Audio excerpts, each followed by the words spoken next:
One of the most meaningful aspects of providing care is the satisfaction that comes from contributing to your client's well-being. Food can give a real sense of comfort and connection to older adults. Skillful meal planning and preparation are very valuable services. Enjoyment of good food in a friendly setting has a positive effect on happiness and well-being. Studies have shown that when older people are isolated at mealtime, they often become depressed and lose interest in eating, which leads to a decline in health. Your presence and care can help make meals a pleasant time for your clients, improving their well-being and overall health.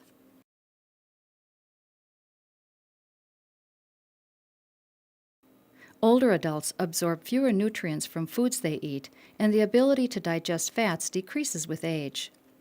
Older adults need fewer calories to maintain body weight. The daily number of total calories for people over 70 should be between 1,200 to 1,600.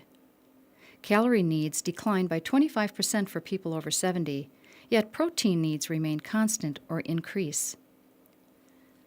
Decreased ability to smell or taste food, illness, certain medications, and normal aging can lead to loss of appetite. Older people may not eat well because of dementia, illness, inability to shop and prepare foods, or loneliness. Instead of eating a variety of healthy foods, they may snack on high sugar, high fat, or high salt foods. These habits can lead to nutritional deficiencies or even malnutrition. For these reasons, it is important that older adults eat a diet full of fresh, healthy, unprocessed foods.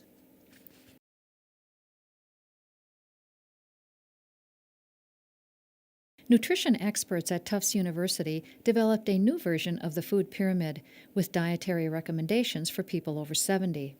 This food pyramid can be a helpful tool as you plan meals for your clients. As the pyramid shows, the foods that provide the best diet for older people are whole grains and cereals, bright or deeply colored vegetables and fruits, beans and nuts, low-fat dairy products, lean meat, fish, poultry, and eggs. Dietary recommendations are often described in servings. People no longer know what a healthy serving size is because often foods are served in supersized portions. Visual images can help you learn correct serving sizes. For example, one serving of meat or fish is 3 ounces, about the size of a deck of cards. For green salad or raw vegetables, a serving is 1 cup, about the size of 2 hands cupped. 1 serving of cooked beans, rice, or pasta is a half a cup, about the size of 1 hand cupped.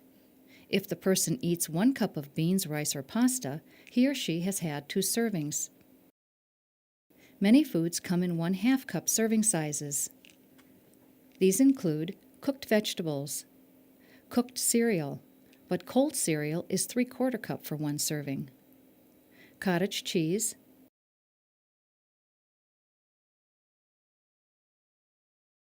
pudding, mashed potatoes that include milk and butter, starchy vegetables including sweet potatoes, squash, and corn. 1 portion of cheese is 2 ounces, about the size of 2 dominoes. For some foods such as peanut butter, salad dressing, and mayonnaise, a serving is 1 tablespoon. Each day your client should have eaten 6 ounces of protein. So during the day, you might serve your client 1 3-ounce serving of meat or fish, as well as an egg, a half serving of beans, and 1 serving of nuts to complete the 6-ounce protein requirement. 2 to 3 servings of low-fat dairy products, 1 serving is 8 ounces, 1.5 to 2 cups of bright-colored cooked vegetables, a serving is a half a cup, 2 to 4 servings of fruit each day. 1 serving of fruit can be 1 medium apple, orange, or a half of banana, a half a cup of chopped, cooked, or canned fruit, or a half a cup of fruit juice. 6 or more servings of whole grains and cereals per day. You may be providing 2 servings at a meal. For example, 1 serving of bread typically equals 1 slice of bread, so if you serve a sandwich, you have provided 2 servings. In addition, your client should have 8-ounce glasses of water and other liquids each day.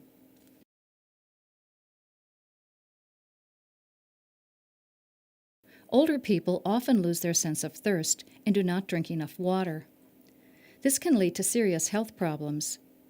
In order to assure that your clients drink enough water each day, encourage them to drink by providing water and other liquids to them often. Have a pitcher of water in the refrigerator that you encourage them to finish each day. We call certain foods comfort foods because they reassure us. Some foods are particularly enjoyable because they remind us of family or the place we think of as home. A care provider's goal is to supply the best nutrition possible in an appealing way. Prepare the kinds of foods your client prefers rather than the foods you prefer. If you are not acquainted with the types of food your client prefers, ask your client or a family member for some recipe suggestions or a cookbook.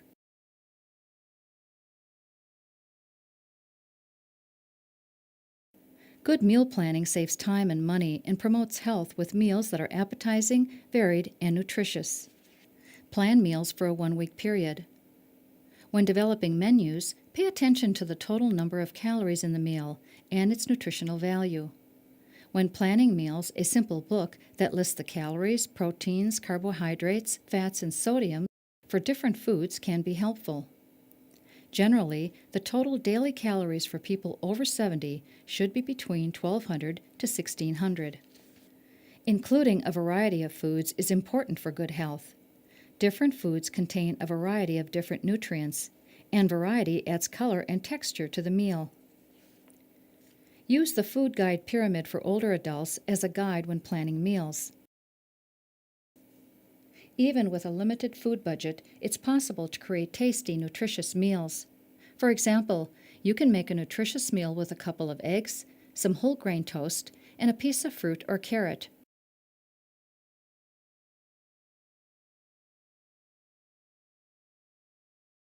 The fiber in fruits, vegetables, and whole grains promotes good health and elimination. For example, fresh fruits and vegetables provide 2 to 8 grams of fiber per 1 cup serving. True whole grain bread contains at least 2 grams of fiber per serving. Use breads labeled whole wheat or cracked wheat. Be aware that breads labeled simply wheat or enriched wheat may not contain whole grains and are far less healthy. Food that is high in fiber is usually lower in calories. For example, 1 cup of cooked whole wheat spaghetti has 6 grams of fiber and 170 calories, while the same amount of enriched spaghetti has only 2 grams of fiber but 200 calories. Legumes such as chickpeas, pinto beans, and lentils offer 5 to 7 grams of fiber per half-cup serving. A high-fiber diet includes 20 to 35 grams of fiber daily.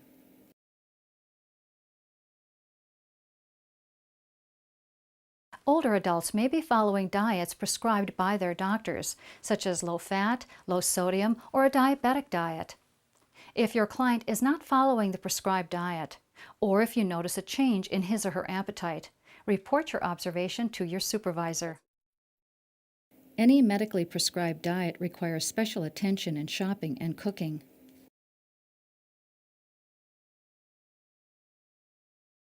Sometimes a doctor will order for someone to be on a low-salt diet, and generally what that is between 2,000 and 3,000 milligrams of sodium per day. Now, sodium, the difference between sodium and salt is that salt is made up of sodium chloride. So that's the two different compounds, but sodium is actually the compound that will contribute to raising someone's blood pressure. And so that's the one that we want to watch. So if you were on a 3,000 milligram diet, an easy way to remember that is just that you want to have about 1,000 milligrams per meal. And a lot of people that aren't familiar with the metric system, that makes them nervous, but you really don't need to be, because on labels, sodium is always in milligrams. So to follow a low salt diet, You want to try to eat as little processed foods as you can, but a lot of times older people are going to need to use some of those processed foods. So you have to, figure out how to work them in and pick the lower convenience foods that have sodium. But in general, you want to try to stay away from or limit things like canned soup, TV dinners, teriyaki sauce, soy sauce, the salt shaker. 1 teaspoon of salt has about 2,300 milligrams of sodium, which is almost as much as your daily total. Rather than adding salt for flavoring, use seasonings such as lemon juice or vinegar, or herbs such as basil, garlic, oregano, and sage to flavor foods.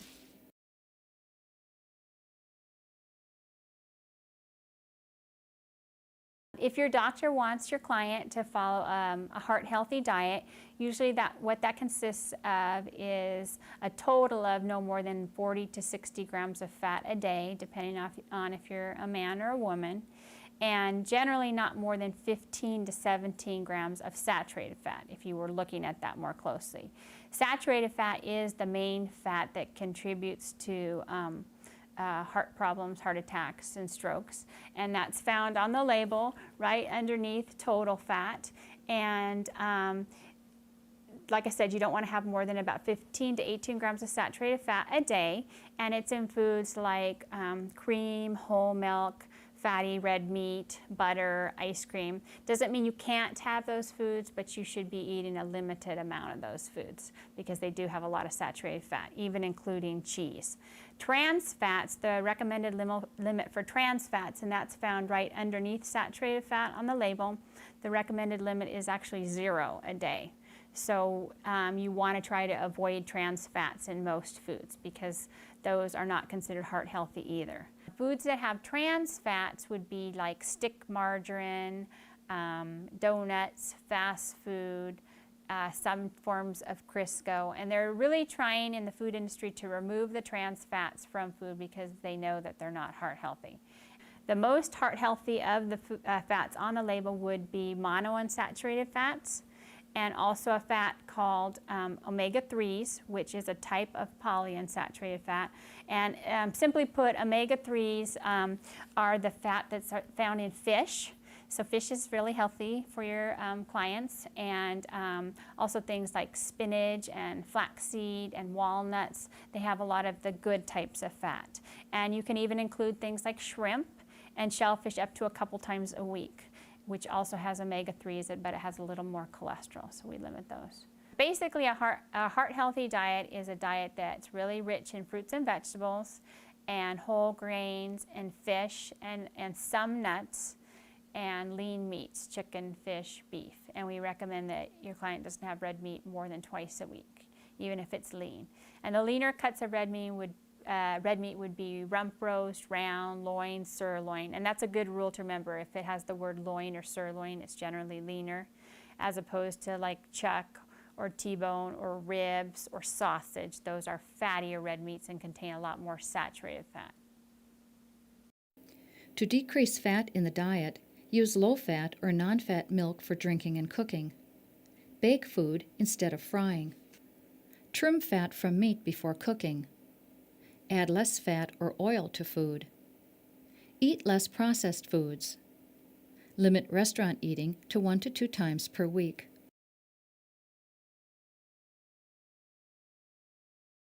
If the doctor has your client on a diabetic diet, one of the most confusing things that people do is they look at the sugars on the label, but we would actually want you to look at the total carbohydrates on the label.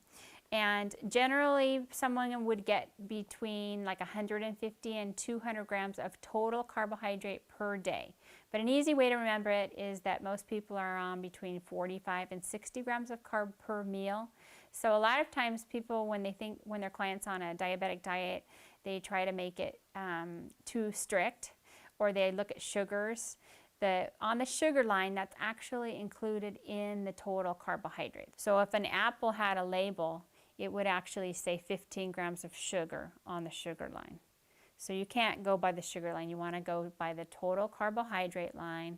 And a good rule of thumb is if one food has more than about 30 grams of total carbohydrate, it's starting to get a little bit too high. So things that we generally recommend diabetics don't eat. They can have most foods in small portions, but we recommend they do not drink regular soda pop because that's 49 grams of carbohydrate in one can, and that's as much as you should be having at a meal. And the other thing is regular table syrup, because again, that's about 49 grams of carbohydrate in a quarter of a cup. And you put it on pancakes, which is another carbohydrate. So that ends up being just way too much carbohydrates for that meal. Many foods, such as baked goods, candy, sugar-coated cereals, and chips, make them unhealthy because refined sugar has been added. Refined sugar comes in various forms, including dextrose, fructose, glucose, sucrose, or high fructose corn syrup. Foods high in refined sugar should be avoided. Older adults have a higher risk of malnutrition than the rest of the population. Malnutrition weakens the immune system, increasing the risk of pneumonia and other serious infections. It can also contribute to mental confusion. Warning signs of malnutrition include an illness that affects the type or amount of food eaten, eating less than 2 meals per day, not eating a balanced diet, drinking 3 or more alcoholic beverages daily, tooth or mouth problems that make it hard to eat, eating alone most of the time, unintentional weight gain or loss of 10 or more pounds in the past 6 months, the inability to shop, cook, or feed oneself, change in the appearance of the skin or sores on the skin.